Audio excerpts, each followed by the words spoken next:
Lalu bagaimana kemudian dengan neraca saldo setelah penyesuaian? Ya, bagaimana proses pengerjaan mengisi angka-angka untuk kolom neraca saldo setelah penyesuaian. Nah, caranya adalah kalau misalkan di bagian neraca saldo di sini dia ada debit, kemudian kita lihat di penyesuaian bagian akun kas itu ternyata kosong, ya, maka kita langsung pindahkan saja angkanya. Kita langsung pindahkan angkanya 5.620.000 ke debit gitu ya. Sama-sama debit 5.620.000 gitu. Kemudian dari neraca saldo, di bagian neraca saldo piutang usaha berada di debit 500.000. Kita lihat di bagian penyesuaian tidak ada angkanya, maka berarti langsung saja kita masukkan angka 500.000-nya di bagian debit juga gitu. Selanjutnya, ya, peralatan di kolom neraca saldo ada 5 juta bagian debit, di bagian penyesuaian dia kosong, maka langsung saja kita pindahkan dia ke neraca saldo setelah penyesuaian bagian debit juga sama. Dan berikutnya akumulasi penyusunan peralatan. Nah, di kelompok atau di kolom neraca saldo itu dia kosong, ya, kosong.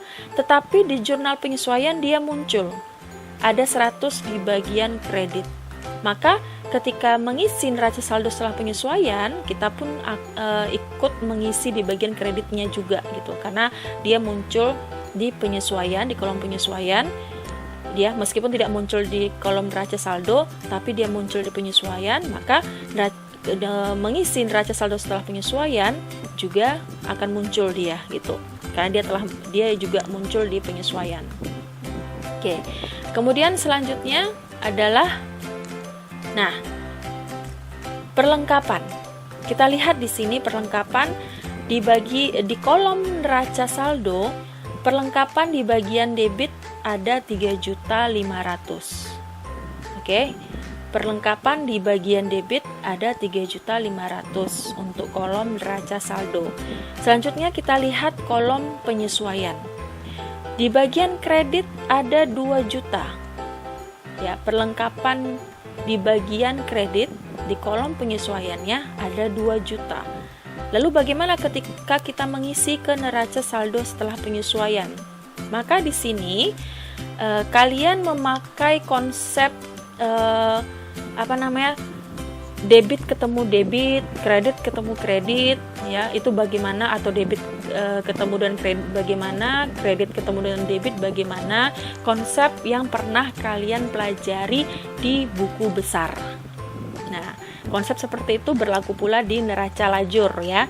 Jadi, karena di sini perlengkapan di kolom neraca saldo di bagian debit, kemudian dia ketemu di kolom penyesuaian di bagian kredit ada 2 juta, maka ketika debit ketemu dengan kredit, apakah yang akan kita lakukan?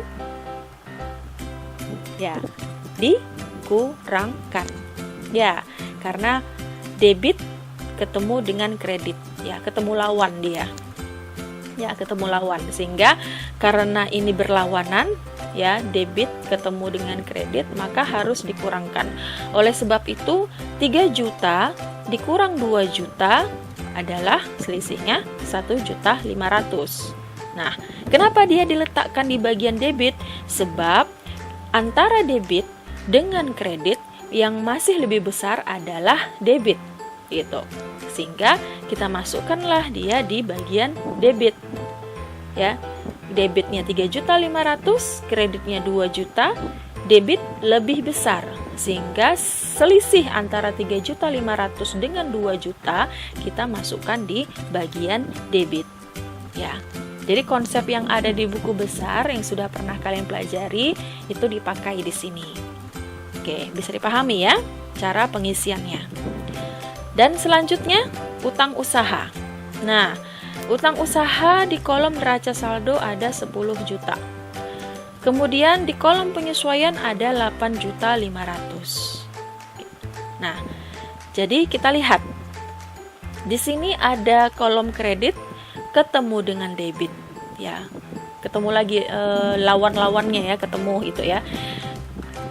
Kredit ketemu debit, ya, berlawanan. Karena berlawanan berarti harus dikurangkan gitu. Jadi 10 juta kurang 8.500.000. Selisihnya adalah 1.500.000. Nah, tahu kenapa diletakkan di kredit? Sebab ya kreditnya lebih besar daripada debit. Kreditnya lebih besar daripada debitnya. Sehingga selisih antara 10 juta kurang 8.500.000, 1.500.000 kita letakkan di kredit. Gitu. Oke. Dan berikutnya adalah 26.500.000 untuk pendapatan dan beban, ya, karena tidak ada yang di penyesuaian, ya langsung saja nilainya dimasukkan di neraca saldo setelah penyesuaian. Oke. Kalau cuma satu saja angkanya seperti ini gampang ya, tinggal masukin aja. Pendapatan satu angka, tinggal masukin aja gitu kan. Tapi bagaimana dia yang seperti utang usaha, di kolom neraca saldo ada, di kolom penyesuaian ada gitu. Nah, maka konsep yang ada di buku besar itu yang kita pakai.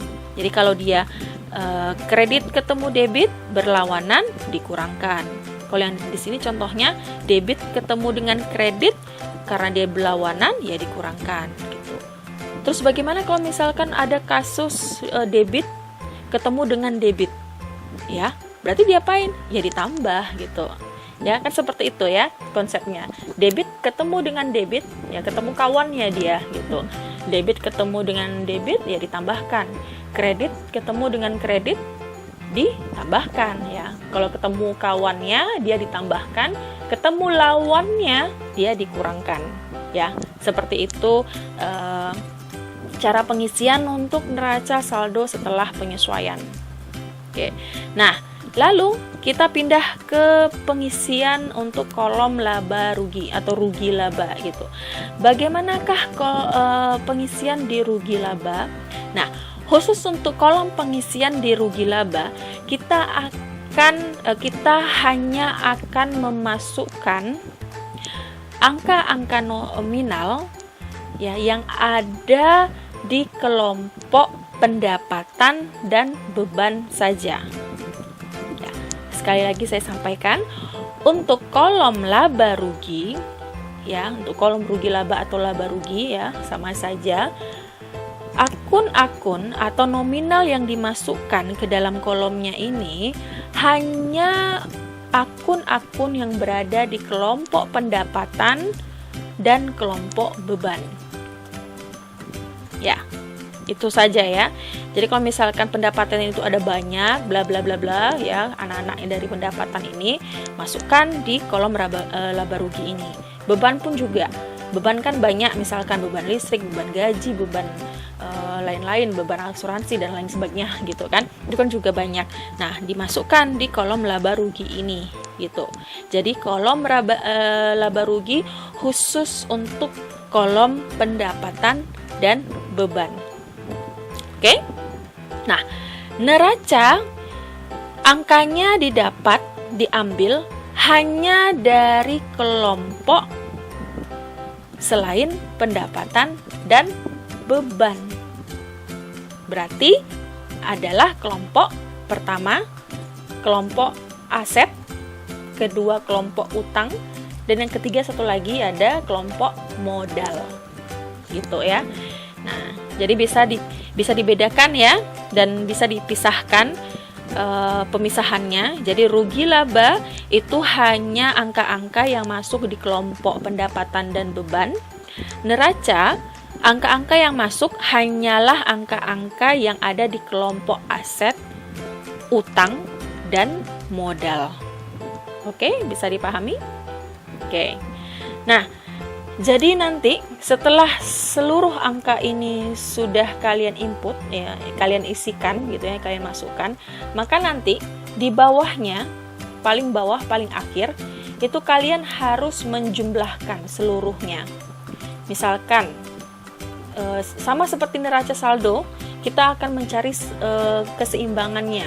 Ketika kalian membuat neraca saldo kan kalian hitung ya, debitnya berapa totalnya, kemudian kreditnya berapa totalnya, ya. Maka sama pengerjaan yang ada di neraca lajur itu. Jadi untuk kolom penyesuaian kalian jumlahkan ke bawah debitnya berapa, kreditnya kalian jumlahkan ke bawah kreditnya berapa. Maka harus balance. Kalau tidak balance berarti ada yang salah. Begitu pula untuk kolom neraca saldo setelah penyesuaian, kalian jumlahkan seluruh yang ada di debitnya, kemudian kalian jumlahkan juga seluruh angka yang ada di bagian kreditnya. Nah, angka yang ada di bagian debit dengan yang di bagian kredit itu harus seimbang, gitu, harus sama. Nah, bedanya nanti di rugi laba itu akan ada selisih. Kenapa gitu? Karena memang tidak semua akun yang kita masukkan. Kan di laba rugi ini kan cuma akun pendapatan dan beban saja yang kita masukkan.